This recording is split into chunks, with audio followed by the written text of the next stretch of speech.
Hi everybody, welcome to Suman Guru Education YouTube channel. మనం ఇటీవల Andhra Pradesh public service కావచ్చు లేదా తెలంగాణ స్టేట్ పబ్లిక్ సర్వీస్ కావచ్చు ఈ పోటీ పరీక్షలను కనుక మనం గమనించినట్లయితే నాట్ ఓన్లీ ఏపీపీఎస్సి టీఎస్పీఎస్సి ఇండియాలో ఏ పోటీ పరీక్షల్ని మనం పరిశీలన చేసినా ఇక్కడ కరెంట్ అఫైర్స్ అనేది సింహభాగంలో ఉంటుంది. ఈ విషయం మనందరికీ తెలుసు.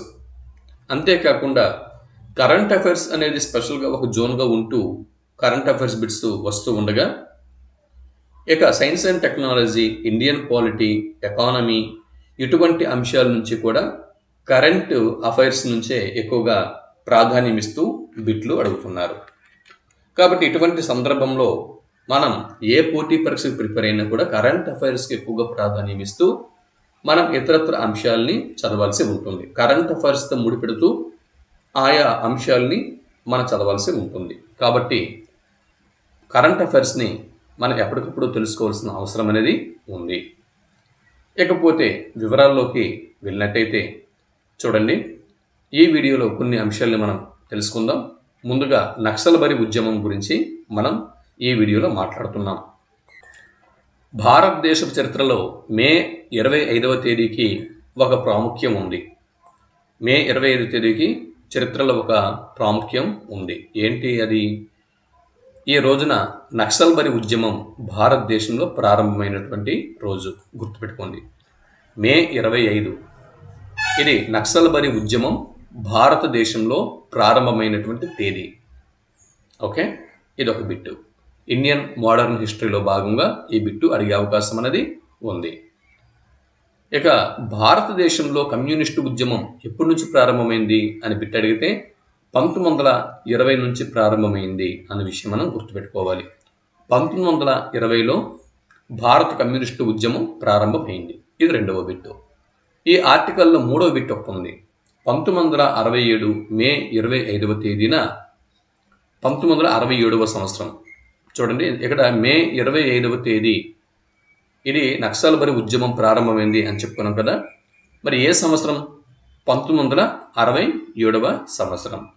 1967వ సంవత్సరం మే 25న ఈ కమ్యూనిస్టు ఉద్యమం అనేది లేదా నక్సల్బరీ ఉద్యమం అనేది ప్రారంభమైంది. ఇది ఒక బిట్టు. సరేనా? ఇకపోతే ఎక్కడ ప్రారంభమైంది? ఇది 1967 మే 25న ఈ నక్సల్బరీ తిరుగుబాటు ఎక్కడ జరిగింది? ఆ ప్లేస్ ఏది? ఇప్పుడు చూద్దాం. ఆ ప్లేస్ కనుక మనం ఒకసారి పరిశీలన చేసినట్లయితే పశ్చిమ బెంగాల్ ఇదిగో పశ్చిమ బెంగాల్లోని డార్జిలింగ్ అన్న జిల్లాలో, పశ్చిమ బెంగాల్లోని డార్జిలింగ్ అనేటటువంటి జిల్లాలో సిలిగురి అనేటటువంటి సబ్ డివిజన్లో నక్సల్బరీ అనేటటువంటి బ్లాక్లో పోలీసు కాల్పులు జరిగాయి. ఇందులో కొంతమంది నక్సలైట్లు మరణించారు. ఇది ఈ విధంగా నక్సల్బరీ ఉద్యమం అనేది ఈ ప్రాంతంలో జరిగింది. ఓకే, అయితే ఇదొక బిట్ కదా. ఈ నక్సల్బరీ ఉద్యమం దీని ఆధారంగా ఒక బిట్ వస్తుంది. నక్సలైట్ అంటే అసలు ఈ కమ్యూనిస్టు ఉద్యమానికి నక్సల్బరీ ఉద్యమం లేదా నక్సలైట్లు అన్న పేరు ఎలా వచ్చింది, కమ్యూనిస్టులకు నక్సలైటు అన్న పేరు ఎలా వచ్చింది అని బిట్టు అడిగితే ఇదిగో నక్సల్బరీ బ్లాకులో అంటే భారతదేశంలో మొట్టమొదటిసారిగా భారతదేశ చరిత్రలోనే వెస్ట్ బెంగాల్లోని డార్జిలింగ్ జిల్లాలోని సిలిగురి సబ్ డివిజన్లో ఉన్నటువంటి నక్సల్బరీ బ్లాక్లో పోలీసులకు కమ్యూనిస్టు ఉద్యమ నాయకులకి ఉద్యమకారులకి మధ్య కాల్పులు అనేవి జరిగాయి. ఇది దేశవ్యాప్తంగా ఈ ఉద్యమం అనేది వెలుగులోకి వచ్చింది. అందువల్ల ఇది నక్సల్బరీ ప్రాంతంలో జరిగింది కాబట్టి నక్సల్బరీ ప్రాంతం నుంచి కమ్యూనిస్టు నేతలకు నక్సలైట్లు అనే పేరు వచ్చింది అన్న విషయం మనం గుర్తుపెట్టుకోవాల్సి ఉంటుంది. ఇది ఒక బిట్టు. తర్వాత మరి ఈ నక్సల్బరీ ఉద్యమంలో భారతదేశంలో ప్రప్రథమంగా ఒక ఉత్సాహవంతంగా పాల్గొన్న నాయకులు ఎవరు అన్నది మనం పరిశీలన చేసినట్లయితే ఇక్కడ పశ్చిమ బెంగాల్లోని కామ్రేడ్ చారు మజుందార్, పశ్చిమ బెంగాల్లో కామ్రేడ్ చారు మజుందార్, కామ్రేడ్ చారు మజుందార్, కాను సన్యాల్, కోకాన్ మజుందార్ ఇటువంటి నాయకుల వీరి యొక్క నాయకత్వంలో పశ్చిమ బెంగాల్లో మొట్టమొదటిసారిగా భారతదేశంలో నక్సలైట్ ఉద్యమం అనేది నడిచింది అన్న విషయం మనం గుర్తుపెట్టుకోవాల్సి ఉంటుంది. మరి ఇంతకీ మే 25వ తేదీన డార్జిలింగ్ జిల్లాలోని సిలిగురి సబ్ డివిజన్లో ఈ నక్సల్బరీ బ్లాక్లో పోలీసులు నక్సలైట్ల మీద ఎందుకు కాల్పులు జరిపారు అనేది పరిశీలన చేసినట్లయితే 1967వ సంవత్సరము మే 23వ తేదీన అంటే 25వ తేదీన కాల్పులు జరిగాయి. అంతకు 2 రోజుల ముందు మే 23వ తేదీన జోతేదార్లు అనేటటువంటి భూస్వాముల నుంచి, జోతేదార్లు చూడండి, జోతేదార్లు అనగా భూస్వాములు, జోతేదార్లు అనే భూస్వాముల నుంచి భూమిని బలవంతంగా స్వాధీనం చేసుకోవటం వీరు ప్రారంభించారు. ఎవరు? నక్సలైట్లు. అంటే జోతేదారుల నుంచి బలవంతంగా భూమిని స్వాధీనం చేసుకుని వాటిని పేదవారికి పంచుదాం అన్న ఉద్దేశముతో ఈ విధంగా ఈ భూస్వాముల నుంచి బలవంతంగా భూమిని స్వాధీనం చేసుకోవడం ప్రారంభించారు ఈ నక్సలైట్లు. అందువల్ల ఈ ఘటనకు ప్రతిఘటనగా మే 25వ తేదీన ఈ నక్సల్బరీ బ్లాక్లో పోలీసులకు మరియు నక్సలైట్లకు మధ్య రణరంగం అనేది నడిచింది. ఈ రణరంగంలో కొందరు పోలీసులు మరణించారు, అలాగే నక్సలైట్లు కూడా మరణించారు. అయితే ఈ నక్సల్బరీ ఉద్యమం ఏదైతే ఉందో 1967వ సంవత్సరం నాటి నక్సల్బరీ ఉద్యమం, ఈ ఉద్యమం భారతదేశమంతటా రైతాంగ ఉద్యమాలు నడిచేందుకు ఇది ఒక ప్రేరణగా నిలిచింది. ఇక్కడ మీకు బిట్ అనేది రావచ్చు, బాగా గుర్తుపెట్టుకోండి. నక్సల్బరీ ఉద్యమం నుంచి ప్రేరణ పొంది ఆంధ్రదేశంలో నడిచిన రైతాంగ పోరాటాలు లేదా కమ్యూనిస్టు పోరాటాలు ఏవి అని బిట్టు అడిగితే, ఇదిగో ఉమ్మడి ఆంధ్రప్రదేశ్ రాష్ట్రంలో శ్రీకాకుళం రైతాంగ పోరాటం, గోదావరి లోయ ప్రతిఘటన మరియు కొండ మొదలు గిరిజన రైతాంగ పోరాటం, ఇంద్రవెల్లి పోరాటం ఇవన్నీ కూడా నక్సల్బరీ సంఘటనతో స్ఫూర్తితో ఆంధ్రదేశంలో జరిగినటువంటి కమ్యూనిస్టు ఉద్యమాలు ఇవి. ఇదొక బిట్టు. ఇకపోతే 2024 మే 25వ తేదీన ఇక్కడ 57వ కమ్యూనిస్టు వార్షికోత్సవం జరిగింది అన్న విషయం మనం ఇదొక బిట్టు గుర్తుపెట్టుకోవాలి. ఇది ఇక్కడ ఈ ఆర్టికల్ నుంచి మనం గుర్తుపెట్టుకోవాల్సిన అంశాలు. ఇప్పుడు మేథా పాట్కర్ పరువు నష్టం కేసులో మేథా పాట్కర్, దీన్ని ఒకసారి మనం పరిశీలన చేద్దాం. పరువు నష్టం కేసులో మేథా పాట్కర్. అసలు మేథా పాట్కర్ అనగానే మనకి ముందుగా ఏం గుర్తుకు రావాలి? మేథా పాట్కర్ అనగానే ముందు నర్మదా బచావో ఆందోళన అనేది మనకి గుర్తుకు రావాలి. నర్మదా బచావో ఆందోళన నాయకురాలు మేధా పాట్కర్. ఓకే, ఇది మేధా పాట్కర్ ఇటీవల వార్తలు నిలిచారు కాబట్టి ఈవిడ గురించి మనం తప్పనిసరిగా తెలుసుకోవాలి. కరెంట్ అఫైర్స్లో భాగంగా ఈవిడ గురించి బిట్ అనేది రావచ్చు. నర్మదా బచావో ఆందోళన నాయకురాలు సామాజికవేత్త మేధా పాట్కర్ చిక్కుల్లో పడ్డారు. ఆమెపై ఢిల్లీ లెఫ్టినెంట్ గవర్నర్ వికే సక్సేనా 23 సంవత్సరాల క్రితం దాఖలు చేసినటువంటి పరువు నష్టం కేసులో దోషిగా తేల్చారు. Okay, Delhi lieutenant governor V K Saxena ఈమె మీద, మేధా పాట్కర్ మీద పరువు నష్టం కేసుని వేశారు. ఇది ఒక bit. Lieutenant governor V K Saxena. ఈ మేరకు మెట్రోపాలిటన్ మెజిస్ట్రేషన్ రాఘవ్ శర్మ శుక్రవారం తీర్పుని వెలువరించారు. చట్ట ప్రకారం ఆమెకు 2 ఏళ్ల జైలు శిక్ష లేదా జరిమానా లేదా రెండూ విధించే అవకాశం ఉంది. తన పరువుకు భంగం కలిగేలా పత్రికా ప్రకటన విడుదల చేశారంటూ 2000 సంవత్సరంలో 2000 సంవత్సరంలో మేతా పాట్కర్పై వికే సక్సేనా కేసు దాఖలు చేశారు. ఆ సమయంలో ఆయన national council for civil liberation అనే ఎన్జిఓకు అధ్యక్షుడిగా కొనసాగుతూ ఉండేవాడు. అప్పటి నుంచి ఇక్కడ మేతా పాట్కర్కు మరియు వికే సక్సేనాకు మధ్య న్యాయ వివాదం కొనసాగుతూ వస్తూ వచ్చింది. ఈ అంశాలు గుర్తుపెట్టుకోండి.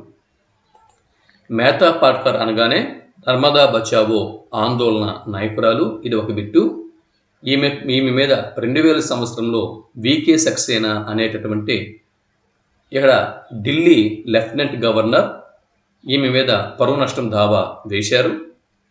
అప్పటి నుంచి వీరి మధ్య ఇక్కడ ఒక న్యాయపరమైనటువంటి వివాదం నడుస్తూ వచ్చింది. ఆ కేసు 2024 సంవత్సరంలో మే నెలలో బయటకు వచ్చింది. ఈ కేసులో మేతా పాట్కర్ని దోషిగా తేల్చడం జరిగింది. ఈ అంశాలనేవి మీరు ఇక్కడ గుర్తుపెట్టుకోవాల్సి ఉంటుంది. నెక్స్ట్, జనరల్గా ఐక్యరాజ్య సమితి కరెంట్ అఫైర్స్తో పాటు కొన్ని జీకే బిట్స్ కూడా అందిస్తున్నాను. ఐక్యరాజ్య సమితి 2023 సంవత్సరంని అంతర్జాతీయ మిల్లెట్స్ సంవత్సరంగా లేదా అంతర్జాతీయ చిరుధాన్యాల సంవత్సరంగా ప్రకటించింది. ఐక్యరాజ్య సమితి 2024 సంవత్సరంని అంతర్జాతీయ ఒంటెల సంవత్సరంగా ప్రకటించింది. ఇక ఐక్యరాజ్య సమితి 2025 సంవత్సరంని అంతర్జాతీయ యమనీ నదాల దినోత్సవంగా ప్రకటించింది. అయితే 2023 సంవత్సరంలో భారతదేశపు చొరవతోటి మన భారతదేశం యొక్క ప్రభుత్వం చొరవతో 2023 సంవత్సరాన్ని ఐక్యరాజ్య సమితి మిల్లెట్స్ సంవత్సరంగా చిరుధాన్యాల సంవత్సరంగా ప్రకటించింది. ఓకే, గత సంవత్సరం. అయితే ఇప్పుడు మనం 2024 సంవత్సరంలో ఉన్నాం కదా. ఐక్యరాజ్య సమితి ఈ 2024 సంవత్సరాన్ని అంతర్జాతీయ ఒంటెల సంవత్సరంగా ప్రకటించింది. ఇకపోతే అంతర్జాతీయ హిమనీ నదాల దినోత్సవంగా ఆ తదుపరి సంవత్సరం 2025ని ప్రకటించింది. ఇక్కడ జీకే బిట్స్. ఇకపోతే చూడండి, ఇక్కడ బంగ్లాదేశ్ ఎంపీ అన్వరుల్ అజీమ్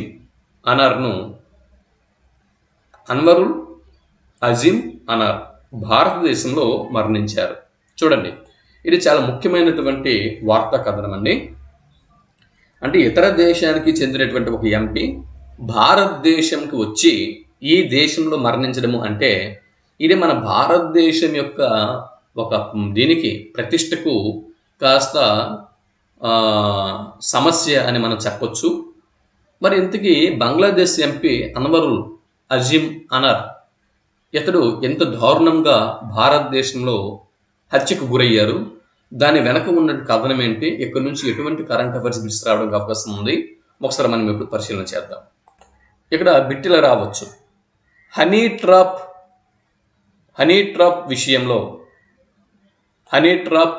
విషయంలో చిక్కుకొని ఇటీవల భారతదేశంలో మరణించిన బంగ్లాదేశ్ ఎంపీ ఎవరు క్రింద వారిలో గుర్తించండి అని బిట్టు వస్తే జవాబు బంగ్లాదేశ్ ఎంపీ అన్వరుల్ అజీమ్ అనార్ అని మనం జవాబు గుర్తించాల్సి ఉంటుంది. ఇది ఒక బిట్టు. ఎక్కడి నుంచి బిట్టు వస్తే ఇలా వస్తుంది. ఇటీవల హనీ ట్రాప్ వలలో చిక్కుకొని భారతదేశంలో దారుణ హత్యకు గురైన బంగ్లాదేశ్ ఎంపీ ఎవరు అని బిట్టు వస్తే జవాబు అన్వరుల్ అజీమ్ అనార్ అని జవాబు గుర్తించాల్సి ఉంటుంది. ఈయన ప్రస్తుతం బంగ్లాదేశ్లో అధికారంలో ఉన్నటువంటి అవామీ లీగ్ నేత. బంగ్లాదేశ్లో అధికారంలో ఉన్నటువంటి అవామీ లీగ్ రాజకీయ పార్టీ నేత. అంటే ఆ అవామీ లీగ్ రాజకీయ పార్టీలో ఎంపీగా కొనసాగుతున్నారు ఈ అజీమ్ అనార్. ఇదొక బిట్టు. నెక్స్ట్, అయితే బంగ్లాదేశ్ ఎంపీ అవామీ లీగ్ పార్టీకి చెందినటువంటి అన్వరుల్ అజీమ్ అనార్ను ఇలా హనీ ట్రాప్ అన్నటువంటి ఈ సమస్యలోకి నెట్టి ఆయన హత్య చేసినటువంటి స్త్రీ ఎవరు అని బిట్టు వస్తే ఇక్కడ షిలాంతి రెహమాన్ ఇక్కడ ఎంపీ, బంగ్లాదేశ్ ఎంపీ అన్వరుల్ అజీమ్ అనార్ హత్యతో సంబంధం ఉన్నటువంటి స్త్రీ క్రింది వారిలో ఎవరు అని బిట్టు వస్తే షిలాంతి రెహమాన్ అని జవాబు గుర్తించాల్సి ఉంటుంది. షిలాంతి రెహమాన్ కూడా, ఈమె కూడా బంగ్లాదేశ్కు చెందినటువంటి జాతీయురాలు, బంగ్లాదేశ్ జాతీయురాలు. ఈవిడిది భారతదేశం కాదు, ఈవిడ కూడా బంగ్లాదేశ్కు చెందినటువంటి మహిళ. ఈ హత్య ఎక్కడ జరిగింది? కోల్కతాలోని న్యూ టౌన్ ప్రాంతంలో అఖ్తరుజమాన్ అద్దె ఇంట్లో ఇది జరిగింది. కోల్కతా నగరంలో న్యూ టౌన్ అనే ప్రాంతంలో అఖ్తరుజమాన్ అనేటటువంటి వ్యక్తి యొక్క అఖ్తరుజమాన్ అద్దె ఇంట్లో ఈ హత్య జరిగింది. ఇక్కడ ఈ కేసులో మరో ప్రధాన నిందితుడు అఖ్తరుజమాన్. మరో ప్రధాన నిందితుడు అఖ్తరుజమాన్. బంగ్లాదేశ్ నుంచి చూడండి, అన్వరుల్ అజీమ్ అనార్ను బంగ్లాదేశ్ నుంచి కోల్కతాకు రప్పించడానికి ఈ ప్రధాన నిందితుడు అఖ్తరుజమాన్ తన ప్రియురాలు అయినటువంటి షిలాంతిని ప్రయోగించాడు. ఈ విషయాలు గుర్తుపెట్టుకోండి చాలు. ఇక్కడ ఈ అంశాలు చక్కగా గుర్తుపెట్టుకోవాల్సి ఉంటుంది. నెక్స్ట్ తర్వాత అంశం చూడండి. ఇక్కడ కొన్ని జీకే బిట్స్ ఉన్నాయి. 1945 అక్టోబరు 24వ తేదీ, 1945వ సంవత్సరం అక్టోబర్ 24న ఐక్యరాజ్య సమితి ఏర్పాటైంది. ఇదొక బిట్. కాబట్టి ప్రతి ఏటా అక్టోబర్ 24న ఐక్యరాజ్య సమితి దినోత్సవాన్ని జరుపుకుంటున్నాం. భారతదేశం ఐక్యరాజ్య సమితిలో జనరల్ అసెంబ్లీలో 1945వ సంవత్సరంలోనే సభ్యత్వం పొందింది. అంటే ఐక్యరాజ్య సమితి ఏ సంవత్సరంలో అయితే స్థాపించారో అదే సంవత్సరంలో భారతదేశం ఐక్యరాజ్య సమితిలో సభ్యత్వం పొందింది. ఐక్యరాజ్య సమితిలో మొత్తం 193 దేశాలు ఉన్నాయి ప్రస్తుతానికి. చివరిగా చేరినటువంటి దేశం దక్షిణ సూడాన్, సౌత్ సూడాన్ 2011 జూలై 14న చేరింది. ఐక్యరాజ్య సమితి ప్రధాన కార్యాలయం అమెరికాలోని న్యూయార్క్ నగరంలో ఉంది. ఐక్యరాజ్య సమితి తొలి సమావేశం 1946 జనవరి 15వ తేదీన లండన్ నగరంలో జరిగింది. ఇక్కడ ఈ జీకే బిట్స్ గుర్తుపెట్టుకోండి.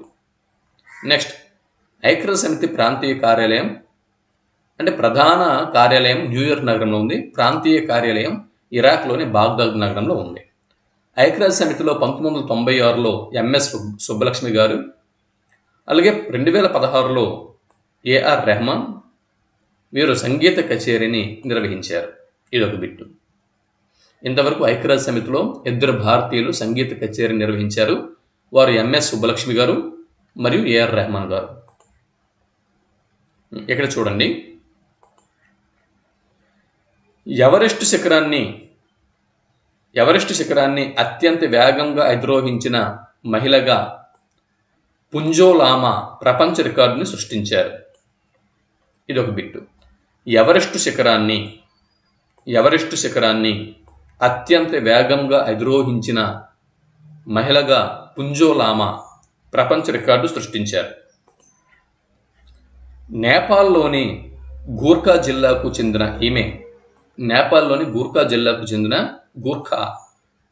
చెందిన పుంజో లామా 14.31 గంటల్లో, అంటే 14 గంటల 31 నిమిషాల్లో ఎవరెస్ట్ శిఖరాన్ని అధిరోహించారు.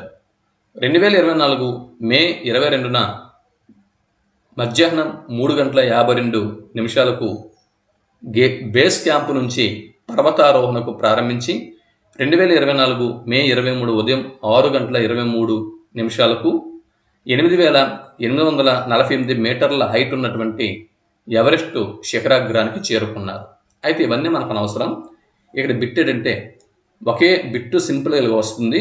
ఎవరెస్ట్ శిఖరాన్ని అత్యంత వేగంగా అధిరోహించిన మహిళగా ఇటీవల చరిత్రలోకి ఎక్కిన మహిళ ఎవరు అని బిట్టు వస్తే నేపాల్ దేశానికి చెందినటువంటి నేపాల్లోని గూర్ఖా జిల్లాకు చెందినటువంటి పుంజో లామా అని గుర్తుపెట్టుకోండి. కోడిపుంజు పేరు గుర్తుపెట్టుకోండి. పుంజో లామా. ఓకే, కోడిపుంజు. నెక్స్ట్,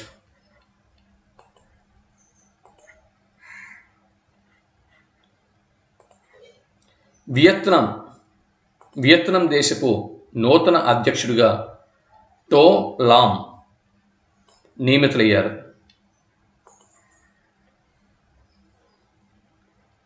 వియత్నాం కొత్త అధ్యక్షుడు టో లామ్. ఇది ఒకటి ఇక్కడ గుర్తుపెట్టుకుంటే చాలు. నెక్స్ట్, తర్వాత అంశం ఇక్కడ చూద్దాం. ఖగోళ శాస్త్రంలో ప్రతిష్టాత్మక Shaw prize Indo American astronomy professor Srinivas R కులకర్ణికి లభించింది. ఖగోళ శాస్త్రంలో ప్రతిష్టాత్మకమైనటువంటి షా ప్రైజ్ అనేది ఇండో అమెరికన్ ఆస్ట్రానమీ అయినటువంటి ప్రొఫెసర్ శ్రీనివాస్ ఆర్ కులకర్ణికి ఇది లభించింది. గామా కిరణాల పేలుళ్ళు, సూపర్ నోవా, అంతరిక్ష వస్తువుల పరిశీలన ఇటువంటి అంశాలలో కనుక్కున్న విషయాలకు గాను ఈ కులకర్ణికి ఈ అవార్డు లభించింది. కులకర్ణి, సింపుల్గా కులకర్ణి అనే పేరు గుర్తుపెట్టుకోండి. ఈయన కాలిఫోర్నియా ఇన్స్టిట్యూట్ ఆఫ్ టెక్నాలజీలో ప్రొఫెసర్గా ఉన్నారు. ఇది తర్వాత ప్రపంచ యూత్ వెయిట్ లిఫ్టింగ్ ఛాంపియన్షిప్లో భారత అమ్మాయి ప్రీతి స్మిత 40 కేజీలు బరువు ఎత్తి ప్రపంచ రికార్డుతో సహా పసిడి పతకంని నెగ్గింది. ఇటీవల వార్తల్లోకి ఎక్కినటువంటి ప్రీతి స్మిత ఎవరు అని బిట్ రావచ్చు, లేదా ఇటీవల కాలంలో వార్తల్లోకి ఎక్కినటువంటి వెయిట్ లిఫ్టింగ్ ఛాంపియన్, భారతదేశపు వెయిట్ లిఫ్టింగ్ ఛాంపియన్ ఎవరు అని బిట్ వస్తే ప్రీతి స్మిత అని గుర్తిస్తారు. లేదా ప్రపంచ యూత్ వెయిట్ లిఫ్టింగ్ ఛాంపియన్షిప్లో 40 కేజీల బరువుని ఎత్తి ప్రపంచ రికార్డుతో సహా పసిడి పతకాన్ని దక్కించుకున్నటువంటి భారతదేశపు వెయిట్ లిఫ్టర్ ఎవరు అని బిట్టు వస్తే ప్రీతి స్మిత అని జవాబు గుర్తించాల్సి ఉంటుంది. ఓకే, ఇది ఏ మాత్రం గుర్తుంచుకుంటే చాలు. అలాగే ఇక్కడ చూడండి, పెన్నా నదికి సంబంధించిన ఒక వార్తా కథనం పేపర్లో వచ్చింది. కర్ణాటకలో వర్షఛాయ ప్రాంతం అయినటువంటి చిక్కబల్లాపూర్లోని నందికొండల్లో చెన్నకేశవ పర్వత శ్రేణుల్లో పెన్నా నది పుడుతుంది. పెన్నా నది జన్మస్థానం గుర్తుపెట్టుకోండి. పెన్నా నది జన్మస్థానం మీద పోటీ పరీక్షలు బిట్ అనేది రావచ్చు. కర్ణాటక రాష్ట్రంలో పెన్నా నది జన్మిస్తుంది. ఎక్కడ? చిక్కబల్లాపూర్ జిల్లాలో. కర్ణాటకలోని చిక్కబల్లాపూర్ జిల్లాలో నందికొండల్లో చెన్నకేశవ పర్వత శ్రేణుల్లో పెన్నా నది జన్మిస్తుంది. ఇది ఒక బిట్టు. పెన్నా నది ఆంధ్రప్రదేశ్ రాష్ట్రంలో ఏ జిల్లాల్లో ప్రవహిస్తుంది అంటే శ్రీ సత్యసాయి, అనంతపురం, వైఎస్ఆర్ కడప, శ్రీ పొట్టి శ్రీరాములు నెల్లూరు జిల్లా. ఈ 4 జిల్లాల గుండా పెన్నా నది ప్రవహిస్తున్నది. 1 శ్రీ సత్యసాయి, 2 అనంతపురం, వైఎస్ఆర్ కడప, పొట్టి శ్రీరాములు నెల్లూరు జిల్లా. ఈ 4 జిల్లాల నుంచి ఈ 4 జిల్లాల మీదుగా పెన్నా నది ప్రవహిస్తున్నది. ఇది ఒక బిట్టు. మరి 597 కిలోమీటర్లు పెన్నా నది యొక్క ప్రవాహం, పెన్నా నది యొక్క దూరం. 597 కిలోమీటర్లు ఆంధ్రప్రదేశ్ రాష్ట్రంలో ప్రవహించిన తర్వాత ఊటుకూరు అన్న ప్రదేశంలో బంగాళాఖాతంలో కలుస్తుంది. పెన్నా నది బంగాళాఖాతంలో ఊటుకూరు అన్న ప్రదేశం వద్ద కలుస్తుంది. ఇది ఒక బిట్టు. పెన్నా నదికి ఎడమవైపు ఉపనదులు జయమంగళ, కుందేరు, జయమంగళ మరియు కుందేరు ఎడమవైపు ఉపనదులు. కుడివైపు ఉపనదులు సగిలేరు, చిత్రావతి, పాపాగ్ని, చెయ్యేరు. ఓకే, సగిలేరు, చిత్రావతి, పాపాగ్ని, చెయ్యేరు అంటే మొత్తం 6. పెన్నా నదికి ఉపనదులు 6. పెన్నా నదికి మొత్తం ఉపనదులు 6. కుడివైపు నుంచి 4 కలుస్తున్నాయి, ఎడమ వైపు నుంచి 2 కలుస్తున్నాయి. ఎడమ వైపు నుంచి పెన్నా నదిలో కలుస్తున్న పెన్నా నదికి ఉపనదులు జయమంగళ, కుందేరు. కుడివైపు నుంచి సగిలేరు, చిత్రావతి, పాపాగ్ని, చెయ్యేరు. ఓకే, ఇకపోతే పెన్నా బేసిన్లో 400 నుంచి 800 మిల్లీమీటర్ల వర్షపాతం కురుస్తుంది. ఇది అంత ఇంపార్టెంట్ కాదు. పెన్నా నది యొక్క బేసిన్ విస్తీర్ణం 54,905 చదరపు కిలోమీటర్లు. ఇది గుర్తుపెట్టుకోండి. ఇది భారతదేశపు భౌగోళిక విస్తీర్ణంలో 1.67% సమానం. ఈ అంశాలు గుర్తుపెట్టుకోండి. ఇకపోతే ఇక్కడ కొన్ని జీకే బిట్స్ ఉన్నాయి చూడండి. ఐక్యరాజ్య సమితి యొక్క అంగాలు. ఐక్యరాజ్య సమితి యొక్క అంగాలు, అంగములు ఏంటివి? 1 జనరల్ అసెంబ్లీ. దీన్ని సాధారణ సభ అంటారు, ప్రపంచ పార్లమెంట్ అని కూడా అంటారు. ఐక్యరాజ్య సమితి అంగాల్లో రెండోది కార్యనిర్వాహక అంగము. దీన్నే భద్రతా మండలి అని చెప్పి అంటాము. భద్రతా మండలి, దీన్నే కార్యనిర్వాహక అంగము అని చెప్పి అంటాము. ఆర్థిక సామాజిక మండలి, ధర్మకర్తృత్వ మండలి, ట్రస్టీషిప్ కౌన్సిల్, అంతర్జాతీయ న్యాయస్థానం, ఇంటర్నేషనల్ కోర్టు, సచివాలయం. ఇవి ఐక్యరాజ్య సమితి యొక్క అంగాలు. ఐక్యరాజ్య సమితి యొక్క అంగాల నుంచి బిట్ అనేది రావచ్చు. సో ఎప్పుడైనా కాంపిటేటివ్ ఎగ్జామ్లలో ఐక్యరాజ్య సమితి అంగాల నుంచి బిట్టు వస్తే బిట్టు మిస్ అవ్వకూడదంటే ఇది ఒకసారి చూసుకోండి. ఇక ఖరీఫ్కు కొత్త వరి వంగడాలు సిద్ధం. దీని నుంచి కరెంట్ అఫైర్స్ బిట్స్ని చూద్దాం. చూడండి, 2023వ సంవత్సరంలో అఖిల భారత స్థాయిలో విడుదలైన వరి వంగడాలు. ఓకే, వీటి నుంచి బిట్ రావచ్చు. 2023వ సంవత్సరంలో ఇండియన్ ఎకానమీలో భాగంగా ఈ బిట్ అనేది అడగవచ్చు. 2023వ సంవత్సరంలో అఖిల భారత స్థాయిలో విడుదలైనటువంటి వరి వంగడాలు క్రింది వాటిలో ఏవి గుర్తించండి. MTU 1275, BPT 3050. Okay, 3050, BPT 3050, MTU 1275. ఈ రెండు 2023లో అఖిల భారత స్థాయిలో విడుదలైన వరి వంగడాలు అన్న విషయం గుర్తుపెట్టుకోవాలి. ఇక్కడ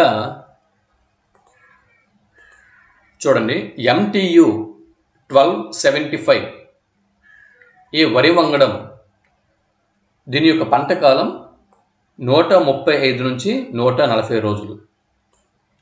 అలాగే BPT 3050 రకపు వరి వంగడం, దీని యొక్క పంట కాలము 130 నుంచి 135 రోజులు మాత్రమే. ఇది ఇక్కడ ఈ మాత్రం గుర్తుపెట్టుకుంటే సరిపోతుంది. మీరు గుర్తుపెట్టుకుంటే సరిపోతుంది. ఏంటి? 2023వ సంవత్సరంలో అఖిల భారత స్థాయిలో విడుదలైన వరి వంగడాలు MTU 1275, BPT 3050. MTU 1275 యొక్క పంట కాలం 135 నుంచి 140 రోజులు. BPT యొక్క పంట కాలం 130 నుంచి 135 రోజులు. నెక్స్ట్, ఇకపోతే MTU 1271, BPT 2846, BPT 2841, అలాగే NLR 3238. ఇవన్నీ కూడా ఖరీఫ్ సీజన్కు అందుబాటులో ఉన్నటువంటి వరి వంగడాలు. ఈ 4 రకాలు వరి వంగడాలు. వీటికి సంబంధించిన ఇంకా మరింత ఇన్ఫర్మేషన్ కావాలంటే ఇక్కడ నేను ఇచ్చాను, చూసుకోండి. ఈ మాత్రం మనం గుర్తుపెట్టుకుంటే సరిపోతుంది. నెక్స్ట్, రేమాల్ తుఫాన్. రేమాల్ తుఫాను ఈరోజు 26 తేదీ ఈ అర్ధరాత్రి దాటిన తర్వాత రేమాల్ తుఫాను అనేది తీరం దాటే అవకాశం ఉంది. అయితే ఇక్కడ బిట్ అనేది మనకు రావచ్చు. మే 26వ తేదీన 2024వ సంవత్సరం మే 26వ తేదీన దూసుకొచ్చినటువంటి తుఫాను పేరు ఏమిటి? ఈ తుఫాను పేరు రేమాల్. ఓకే, 2024వ సంవత్సరంలో మే నెలలో ఆంధ్రదేశంలో సంభవించినటువంటి తుఫానుకి ఏమని పేరు పెట్టారు అని బిట్టు వస్తే రేమాల్. ఇది బంగాళాఖాతంలో ఏర్పడిన వాయుగుండం ఇక్కడ తుఫానుగా మారి రేమాల్ తుఫానుగా మారి తీరం దాటే ప్రమాదం ఉంది అని వాతావరణ శాఖ హెచ్చరించింది. తదుపరి కథనం చూడండి. కన్నడ జానపదానికి కాన్స్ బహుమతి. కన్నడ జానపదానికి కాన్స్ బహుమతి. ఎక్కడి నుంచి బిట్ చూద్దాం, ఎక్కడి నుంచి కరెంట్ అఫైర్స్ బిట్ని చూద్దాం. చూడండి, ఇది ఒక 15 నిమిషాలు నిడివి ఉన్నటువంటి ఒక షార్ట్ ఫిల్మ్. 15 నిమిషాల నిడివి ఉన్నటువంటి ఒక షార్ట్ ఫిల్మ్. ఆ షార్ట్ ఫిల్మ్ పేరు ఏం పేరు? సన్ఫ్లవర్స్. ఓకే, ఆ షార్ట్ ఫిల్మ్ పేరు సన్ఫ్లవర్స్. ఈ సన్ఫ్లవర్స్ని ఎవరు తీశారు? చిదానంద గారు తీశారు. దీన్ని డైరెక్ట్ చేశారు. ఈ సినిమాకి డైరెక్టర్ చిదానంద. దీనికి కాన్స్ మొదటి బహుమతి లభించింది. ఇది కన్నడ షార్ట్ ఫిల్మ్. ఇది కన్నడ షార్ట్ ఫిల్మ్. సన్ఫ్లవర్స్కు కాన్స్ బహుమతి. ఓకే, ఈ వివరాలను ఒకసారి మనం పరిశీలన చేద్దాం. మారుమూల ఒక చిన్న పల్లెటూరు. ప్రతి ఉదయం కోడి కూయగానే తెల్లారుతుంది. ఆ రోజు కోడి కుయ్యలేదు, తెల్లవారలేదు. చీకటి, ఎక్కడ చూసినా కూడా చీకటి. సూర్యుడు ఎందుకు రావటం లేదు? కోడి కుయ్యటం లేదు. కోడి ఎందుకు కూయడం లేదు? ఊళ్ళోని అవ్వ దానిని దొంగిలించి దాచేసింది. దేవుడా, పదండి కోడిని వెతకండి. ఊరంతా బయలుదేరింది. లాంతర్లు పట్టుకుని తలో దిక్కు. అంతేనా? దీనికి అంతటికి కారణమైన అవ్వ కుటుంబంని ఆ ఊరు వెలేసింది. కోడి దొరక్కపోయినా, అవ్వ కనబడకపోయినా ఆ ఊర్లో సూర్యుడు వచ్చేలా లేడు. తర్వాత ఏమైంది? చిదానంద నాయక్ తీసినటువంటి sunflower, the first ones to know. Chidananda Nayak తీసిన sunflowers were the first ones to know. పొద్దుతిరుగుడు పూలకే మొదట తెలుస్తుంది అనేటటువంటి షార్ట్ ఫిల్మ్. 15 నిమిషాల ఈ షార్ట్ ఫిల్మ్కు కాన్స్ ఫెస్టివల్లో లేసినే విభాగంలో ఈ ప్రతిష్టాత్మక బహుమతి లభించింది. ఇది ఈ చిదానంద నాయకుడి కర్ణాటక. చిన్నప్పటి నుంచి కూడా సినిమాలు చూస్తూ పెరిగాడు. ఇతడు ఒక డాక్టర్ అన్న విషయం కూడా మనం గుర్తుపెట్టుకోవాలి. అంతే, ఇక్కడ నుంచి కరెంట్ అఫైర్స్ కోసం మీరు చూసుకుని చాలు. ఇంకా మీకు కావాలంటే ఇక్కడ ఇన్ఫర్మేషన్ ఉంది, చూసుకోండి. ఇక చూడండి, ఇక్కడ T20 ప్రపంచ కప్ అంబాసిడర్గా T20 ప్రపంచ కప్ అంబాసిడర్గా యువరాజ్ సింగ్. ఇదొక బిట్. దుబాయ్ ఐసీసీ T20 ప్రపంచ కప్ అంబాసిడర్లుగా 3 క్రికెటర్లతో పాటు ఓ అథ్లెట్ ఎంపికయ్యాడు. అంతర్జాతీయ క్రికెట్ మండలి ఇంటర్నేషనల్ క్రికెట్ కౌన్సిల్ శుక్రవారం ఓ ప్రకటనలో టీమిండియా మాజీ క్రికెటర్ యువరాజ్తో పాటు షాహిద్ అఫ్రిది, పాకిస్తాన్ దేశం చెందినటువంటి అఫ్రిది, వెస్టిండీస్కు చెందినటువంటి క్రిస్ గేల్, జమైకా చిరుత ఉసేన్ బోల్ట్ వీరిని ఎంపిక చేసింది. చూడండి, T20 2024 సంవత్సరపు ఐసీసీ T20 ప్రపంచ కప్ అంబాసిడర్లుగా 3 క్రికెటర్లతో పాటు ఒక అథ్లెట్ని ఎంపిక చేసింది. ఆ 3 క్రికెటర్లు యువరాజ్ సింగ్, అఫ్రిది, క్రిస్ గేల్ మరియు ఉసేన్ బోల్ట్ అనేటటువంటి అథ్లెట్. ఓకే,